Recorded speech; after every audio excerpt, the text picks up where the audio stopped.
parce que xam naa ne ñoom ñëpp seen bopp lañ fi nekkal mais benn exemple pour daaneel yaay manifestation yi ba mu amee fii ñaata nit a ci dee Ousmane Sonko ba mu génnee lu mu wax sama doom amul ba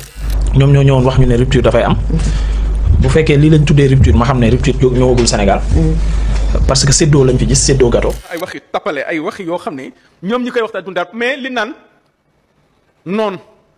yàlla na noonu dee boo déggee olof yi di ko wax looloo tax. salaam gars yi maa leen di ziar bu baax a baax xam naa boo leen seetaanee vidéo bi da ngeen mer quoi dana am ñoo xam ne dañuy jàpp ne man damay jàppale kii nii mais seetaanee vidéo ba mu jeex rek yéen xool muy mujjee gars ñu dem seetaanee vidéo bi après ñu ñëwaat léegi yéen a ngi soog a am problème. mais li bopp yu bari nanguwut a nangu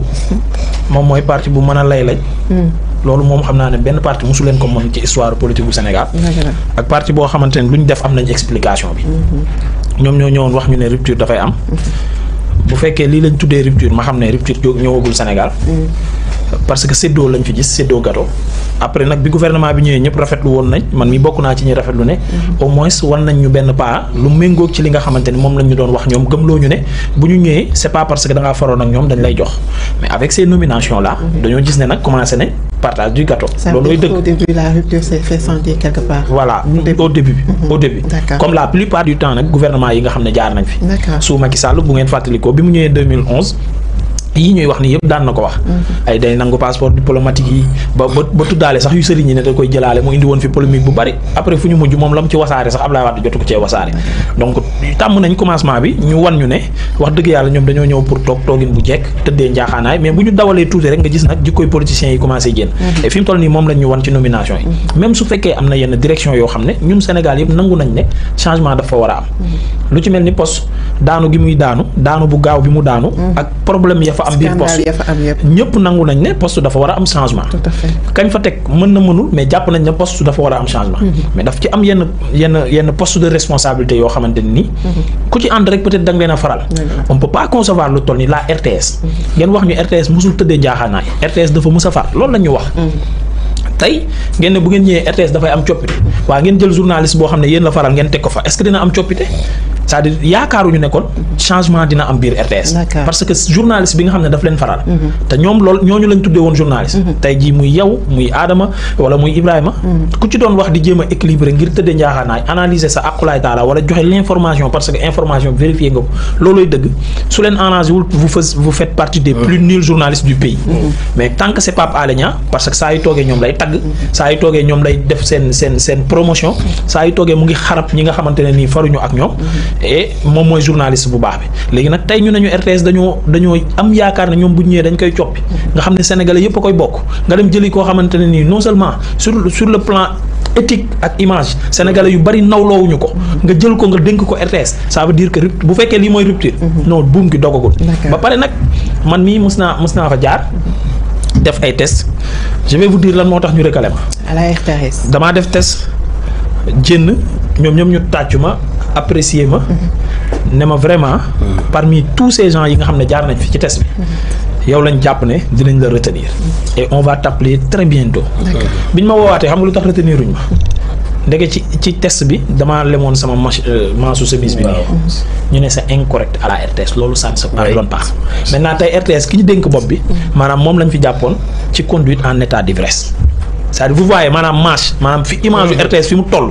maanaam RTS ni ñu amoon rigueur ci comportement ba dàq ay nit ci marche bu ñu relever parce que chemise bi dañ ko war a boutonner takk cravate bi correctement exigence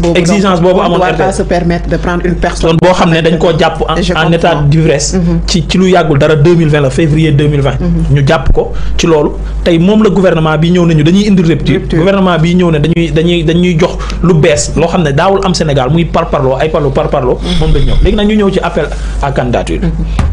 gis nga waxee ak VAR c'est-à-dire ñoom seen VAR dafa baax mais malheureusement nee naa ñi ñu ko séqaloon waa APR ñoo cuune ñoom seen VAR tout le temps day nekk en panne loolooy différence u ñaari parti mooy waa APR dañoo cuune ba seen VAR tout le temps day nekk en panne ñoom seen VAR dafa baax ñoom mën nañ tout le temps di VAR nit ñi mais kenn du leen VAR liñ fi wax barki Dembo Ndiaye yàggul ci poste yi dañuy def nii dañ ci def rigueur sélection bi nii lay demee patati patata kan moo fi yëg appel à candidat kan ak kan la woon sélection bi nan la demee critères yi lan ak lan la woon bu weesoo parparloo ñi ñoo àndoon ak ñun doon sonn amul leneen. Et pour la RTS bettu ma parce que ñëpp xam nañ Dakar Matin wax dëgg yàlla xanaa ci diggante bi ñu gaantu copp ko ak ay preuve ak firnde yu wóor que ne Ousmane Sonko moo ko moom. mais jël ko dénk ko kon tey suñ ko dénkee RTS. du surprise bu mag mais jàppoon nañ ne jomb nañ loolu ak li ñu waxanteeg sénégalais yëpp jël lu toll ni RTS di ko dénk Pape Alé Niang du xam-xamu journalisme bi la ñuy werante mais est-ce que administrativement il fait le poids c'était un très grand journaliste kenn werantewul loolu jusqu'à ce que l'événement Pastef xew buñ ñu fi génneel nag seen tontu boobu mooy kon dafa yàgg far xanaa dafa faraloon APR non daf fi nekkoon pour l'opposition noonu la daan doxee jàkkaarloo ak li nga xam ne moom mooy état Sénégal di def ay révélations mais avec l'avènement Pastef daf fee nekkaloon Pastef nekkulu fi woon opposition bi la preuve quand Pastef bu amee problème dans l'opposition ak beneen opposant gis nañ taxawaay bu mu ci doon am ça veut dire que nekkulu fi woon opposition bi mais Pastef la fi nekkaloon te loolu moom mooy dëgg. bu njëkk lu ñu doon wax Sonko du Jomaay ñu xëy Sonko fal Jomaay te balaa loolu lu ñu doon wax naan mooy Sonko du tànn Jomaay nguur kenn du ko dénkaane kenn du ko saraxe. biñ duggee ci palais ba ànd di dox ñu ne non Sonko day nëbbu Jomaay Jomaay nekk président waa léegi Sonko bu Jomaay di dox Sonko bu mu ko féete gauche na ko féete droite waa léegi premier ministre bi sax bu ko falee da koy gêner yoo la ay waxi tappale ay waxi yoo xam ne ñoom ñi koy waxtaan dundar mais li naan noon yàlla na noon dee boo déggee olof yi di ko wax looloo tax du bàyyi mukk ngembal caacaa la rek da yolom du tas noonu yooyu la nag ba tey ji ñi ngi fi noonu yi fi nekkoon ci mbiri Adji Sarr nekk fi ci mbiri salafiste nekk fi lu ne ñu jëm ko ci Sonko ba ne nanu ko rey Amath Suzanne Camara ba tey ji mi ngi fi keneen ak keneen ba tey ji ñi ngi fi journal ya leen doon liggéeyal ba tey ji ñi ngi fi wéeragul seen ngànnaay buñ sañoon Sonko ak Diomaye échec buñ sañoon seen nguur gu du egg buñ sañoon jaajëf gars yi seetaan ngeen vidéo bu bare maa ngi leen di ñaan ngeen di abonné di like vidéo bii est-ce que xam ngeen ne yéen patriotes yi ñun patriotes yi bokk dañuy bàyyeeku quoi dañuy bàyyeeku carrément bu ko jóg rek di jéem a dal ci kaw patriotes yi quoi ak Ousmane Sonko gars yi warul yomb quoi waru ñëw tegg suñu tànk quoi yéen a ngi soog am opposant nag gars yi opposant boo xam ne ci télé lay liggéeyee am jotu wax am jotu critiquer lu ko neex mu wax quoi gars yi mais ana 72 heures yi gars yi foo leen ci toll fan ngeen toll ci 72 heures yi waa ji non man mais saa wax na ko Omar Bun Khattab wax na ko nee na noonu du mos a bàyyi quoi noonu bul dem ba naagu ba jàpp ne bàyyi na quoi day dem ba mu yàgg rek mu xaw a yolomal tuuti ba nga jàpp ne affaire noonu jeex na quoi mu wuti waat doole ñëwaat mais depuis dossier Adji Sarr ba léegi nii noonu yaa ngi fi de bu affaire bi ne bu mu ne tekk rek ba ngeen yaakaar ne gars yi dañoo noppi wala gars yi mooy loolu dañoo wutul doole dañuy ñëwaat yaan bii nii bu mu commencé opposé wu ba léegi nii par ndànk-ndànk la doon ñëw quoi mais instant bii nii nag moo ngi soog a egsi quoi fan yële gis naa mu génn di critiquer ko Ousmane Sonko di ko critiquer tey jii nii nag mu génn fesal ko bu ñëpp xam ne kii vrai noonu Ousmane Sonko la quoi mais sa moroomu journaliste di Pape Alé Niang ñu jox ko RTS mu nekk directeur général RTS loolu lan moo si sa yoon yow lan moo si sa problème yow boo si kontaanul yow waroo see mer quoi kontaanoo si ndax lu tax nga siy mer mais nee nga Pape Alé Niang dañ ko jàppoon ci wàllum dawal ni mu doon dawalee baaxul ñu jàpp ko si mais loolu lan la joteeg directeur u RTS gis nga Pape Alé Niang bu génnee moom la quoi Pape Alé Niang la lu ko neexee na dawal bëgg nit bu ko neexee mu def lu ko neex quoi mais liñ ko dénk RTS bi nga xam ne moom lañ ko dénk bu mu ko fayee quoi bu mu ko caaxaane Pape Alé Niang en personne Pape Alé Niang ñun xooluñu quoi lijjante ñu ko mais liñ ko dénk loolu la ñuy lijjanti nan la koy yoree ak nan la koy suqalee mu jëm ci kanam loolu mooy ni ñor quoi mais nekkul Pape Alé Niang ki muy waxal nekkul Pape Alé Niang li muy dawalee ñun Pape Alé Niang li muy def ci biir këram ñun suñu yoon nekku si ñun xam nga lan la ñuy lijjanti lu muy def biir RTS loolu moo ñu soxal quoi loolu lañ bëgg a sàmm mais yéen yi soxor la quoi Omar Bun Khattab wax na ko comme ni ma ko waxee léegi rek nit moom bu xasee soxor xasab bon mënatul def loo xam ne mënatul day yàgg rek mais yàgg-yàgg day feeñ ji ko ak boromam ba ci pax mënoo bëgg-bëggalu nit ba bëgg ko loo ko bëgg-bëggalu bu yàggee rek sa jikko iñaan bi dana génn quoi gaay waa ji nii daal non nee na ñoom ñëpp a yem quoi gaay jaraluñ ko dem fii ak fii quoi mu ne ñoom ñëpp a yem dégg ngeen bu baax a baax li mu wax ci Ousmane Sonko du nekkul maa fiy jaaraat xam ngeen li tax muy tànn vidéo yi di ko dugal xam naa ku seetaan vidéo bi te jeexul dangay naan damay promouvoir gars yi nii di critiquer Ousmane Sonko dama bëgg rek ngeen dégg li nga xam ne loolu la ñuy yekk Ousmane Sonko dama bëgg ngeen dégg ko bu baax a baax mais nekkul ñëpp bu mën a bëgg Ousmane Sonko am na ñoo xam ne dañu koy tàgg am na ñoo xam ne même Ousmane Sonko bu deful lu jar a critiquer dañuy dal si kam di ko xas di ko yekk lu nekk ku ci mel ni Moustapha Diakhaté ak Ahmed Suzanne Camara gis ngeen Sonko def wala deful ñu dal si kam wax lu leen neex dem seen yoon gis ngeen comme cas bii nii rek gis ngeen ni mu demee pourtant ñoom bi ñu fi toogee yàggul de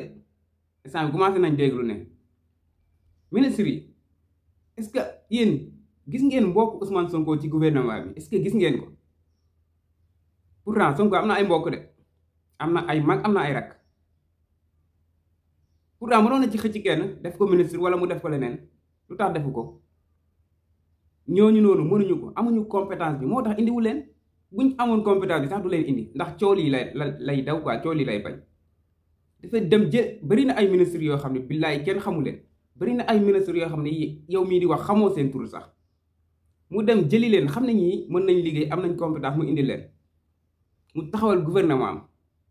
ñëpp di ko rafetlu kenn waxul mais mu ñëw di fal ay nit ci ay poste ngeen di génne di critiquer quoi lan ngeen bëgg léegi lan ngeen bëgg Ousmane Sonko ñaata nit ñoo ko doon jàppale ñaata nit ñoo àndoon ak moom mais bu ko neexoon jël ñëpp fal leen ci poste yu baax yi mais defu ko dafa xool ñi nga xam ne mën nañ yor lii mu dénk leen ko dem jëli ñeneen indi leen teg leen ci yenn poste yi mais nekkul dafa tànn ñi nga xam ne ñoom la doon àndal ci combat bi rek teg leen ci poste yooyu noonu demeewul noonu mais mënoo jëli ñoo xam ne xamoo leen ñoom ñëpp nga indi leen teg leen ci poste yi te amuñu compétence bi loolu mënul nekk mais loo leen bëgg léegi du jox poste kenn koo xam ne bokk na si moom loolu ngeen bëgg ñëpp ñu àndoon ak moom xeex bi di ko xeexle boo xeex bi tollu fii ñu écarter leen quoi dem jëli ñeneen indi ñoo xam ne xamuñu leen loolu ngeen bëgg loolu ngeen di kaas quoi yéen ndax ngeen seen bopp su ma nekkoon Ousmane Sonko ñi nga xam ne ñoo bokkoon ci xeex bi yëpp laay jox poste par poste loolu laay def quoi ba ma xam nag yéen lan ngeen si mën mais malheureusement man nekkuma Sonko quoi Sonko moo ma gën a jub moo ma gën a baax xam na lu muy def bu baax a baax kii nag dafa soxor quoi kii ku soxor la sa mbokk journaliste yàgg daj fii coono yu nekk ñu yàgg ko teg injustice ci xeexal Sénégal bi nga xam ne moom la doon xeexal ba kanam nekk ci diggante dund ak dee ngir ran ngir bëgg sa réew ngir xeexal sa réew ñu naan tey mu dee suba mu dee ñu naan lu nekk wax nañ ko ci te yàlla suturaal ko bu muccal ko mu génn ci problème yooyu noonu tey ñu fal ko directeur u RTS rek dëmm yi commencé di coow quoi di commencé di wax lu nekk ñu bëgg ko wax quoi di critiquer naan kii dafay lii kii dafay lii kii ñun suñu yoon nekku ci